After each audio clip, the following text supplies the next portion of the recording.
Yay! Okay, solid UH viewers. Nako, kailangan magtipid-tipid na talaga tayo. Kailangan natin yan sa mahal ng gas na posible ring maapektuhan. Siyempre, yung mga pangunahin natin bilihin. Yes, magkano na lang kaya ang budget ng mga kapuso natin sa pamamalengke?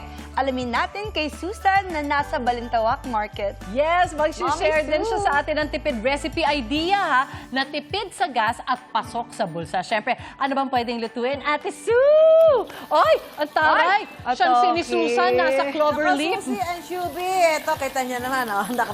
Nakapamewang ka pa. Ako dito Oo. pa rin tayo sa Balintawak Cloverleaf Market. Yes, nakapamewang ako. Medyo may budget tayo ng konti dito ngayon. Magluluto tayo ng gising-gising. Ha, gising-gising na dahil unang hirit na. At ang gagamitin natin ditong budget ay halagang 200 pesos lang. Kayang-kaya natin makapagluto ng isang kilong gising-gising at marami na huya. Makakabili ka pa ng mga dagdag na ingredients gaya ng kaunting giniling, pwede na mga 1/4 o ilang guhit lang. So ito nga, niluto ko ng bahagya itong ating giniling. Tapos ito yung magiging main sahog ng ating gising-gising. Lagay ko na yung bawang, lagay ko na rin ng sibuyas, ayan. At ito, titiyakin natin na makakasapat para sa mga kahit mga 5 o 6 na tao na, pwede nang pang-ulam to, di ba? So, ang magiging pang-alat natin dito ay bagoong. Ayan. Ayan. Yan. Lagay na natin dahil 1 kilong ang tawag dito sigarilyas. Ang mura ho ng sigarilyas dito sa Balintawak Cloverleaf Market. Kaya ang sarap mamili. So, ayan. Ilagay na ho natin ang ating alamang. Naku, masarap ho ito. Mapapakain kayo talaga. So, lagay na natin yung ating sigarilyas. Ayan. Amoy nyo na ba? Amoy ko na. Ang buong Cloverleaf Market ay nagutom na. Ang mga tindera dito ay napabili na ng kanin. Kaya pwede natin itong bentahan eh. Halagang 200 pesos ho ang ating nagastos dito dahil yung sigarilyas nga ho medyo mura lang, 100 pesos lang ang kilo. Pwede pa kayong tumawad dito, di ba? So ayan, ilagay na natin ang gata. Ayan. Medyo malakas yung apoy natin dito kasi para mas mabilis nating maluto. Tapos, lagyan natin ng konti mga paminta, ayan, konting asin para balansihin ang lasa, konting sugar, ayan. Tapos, lalagay na ho natin, ang gising-gising ay talagang ang tatako niya na medyo maanghang. So, ilagay na natin ang siling green. Pinamimigay na nga ng ibang tindera dito yung mga siling berde nila. Di ba? Babait na mga tindera dito. Kaya masarap mamili dito, nakakatawa din. So, ayan ha. Tapos, yan ho, konting na lang, luto na ho yan.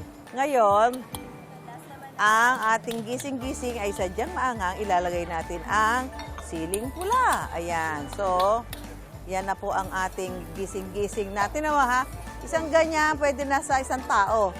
Diba? Pwede na ho yan sa isang tao. So, titikman na ho natin yung ating niluto kanina dahil maaga tayo nagpunta dito sa Cloverleaf Market. Ganyan din naman yung ginawa natin luto kanina. Yan yung pang-demo natin. Ito yung niluto natin kanina bago tayo dumating dito. So, tikman na ho natin. Ayan.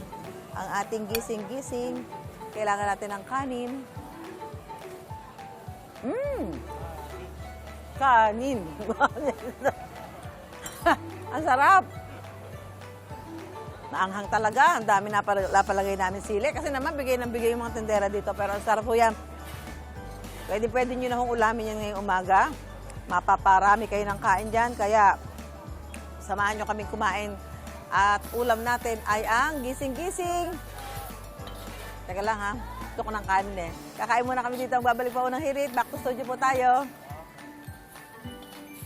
Laban lang po. Thank you so much, UH, for blessing our kapuso. Grabe naman talaga ang ating unang hirit family. Lahat yata ngayon, tipid mode na. Hindi lang yung mga may sasakyan o mga drivers, pati na rin tayo sa bahay. Yes, adjust tayong lahat. Yung mga kapuso nga natin, kanya-kanyang diskarte na rin sa pagluluto para makatipid sa LPG na magtataas din, na napakataas din. Gaya na lang si Ate Sue na maraming tips na i-share sa atin. Ate, maikinig kami. Ano kayang niluluto Tipid ng araw ni Mami Sue? Bagong putahe. Yes, good morning, Susie Ano and Shubi. Ito, naluto na nga yung gising-gising. Ayun! Ito yung gising-gising pa rin kasi ilang batch yung niluto ko. Maramihan Ay, yung luto. taray! Para isang paraan ho yan para makatipid tayo. Maramihan na yung luto nyo. Ayan, lalo na kung malaking pamilya, parang iinit nyo na lang. Ito yung mga tipid tips na dapat ho i-consider ng mga nanay, lalo na yung mga naiiwan sa bahay. Unang-una ho, dapat malinis yung burner ng ating mga kalan. Ayan. Tiyakin ho natin na lahat ng butas ay may lumalabas na apoy. Dahil kapag ho wala, di syempre mahina ho yung ilalabas na apoy niyan, pero kumukonsumo kayo ng gas o ng LPG. So, tiyakin ho natin na malinis ang burner. Linisin ho natin ang burner ng ating mga kalan kapag tayo ay nagluluto. Ayan. At pag magluluto na, tiyakin na sakto din yung size ng ating kitchen utensil, yung ating lutuan, doon sa size ng ating burner. Kasi kung hindi ho, lalabas yung init. Sayang naman, mahal ho ang LPG. At siyempre, pag magluluto, kailangan nakahanda na yung mga sangkap na gagamitin nyo. Yan, kasi mahirap ho naman na nakaantay yung ating paglulutuan, hindi pa handa yung mga sangkap. So make sure na ready na yung ating mga sangkap, nakagayat na yan, at lahat ho ay nahugasan na, isasalang na lang. Ngayon, pagdating naman, magluluto ho tayo ng karne, manok man yan o baboy, siguraduhin ho natin na defrost na yan. Ayan ha. Pumili ho tayo ng lulutuin na malambot na. Kasi pag pinalambot mo ho yan, matagal palambutin sa pagluluto yan dahil may yelo pa ho yan di ba? So, i-defrost natin ang karne na gagamitin natin. Kahit ho isda, i-defrost na rin. Ayan. Kapag nagluluto, para ho mabilis maluto yung ating mga putahe, takpan ho natin. Ayan, takpan para siyempre, pag natatakpan ho yan, di ba?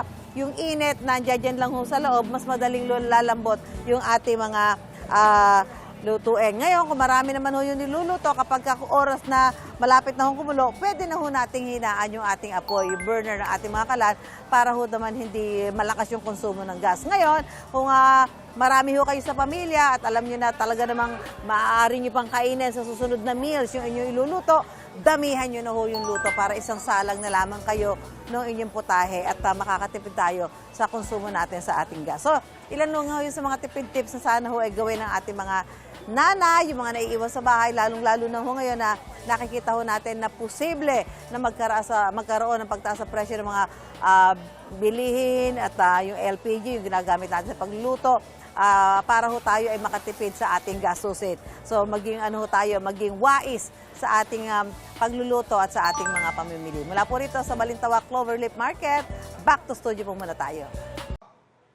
Ikaw, hindi ka pa nakasubscribe sa GMA Public Affairs YouTube channel? Bakit? Mag-subscribe ka na, dali na, para laging una ka sa mga latest kwento at balita. I-follow mo na rin ang official social media pages ng Unang Hirit. Salamat, Kapuso.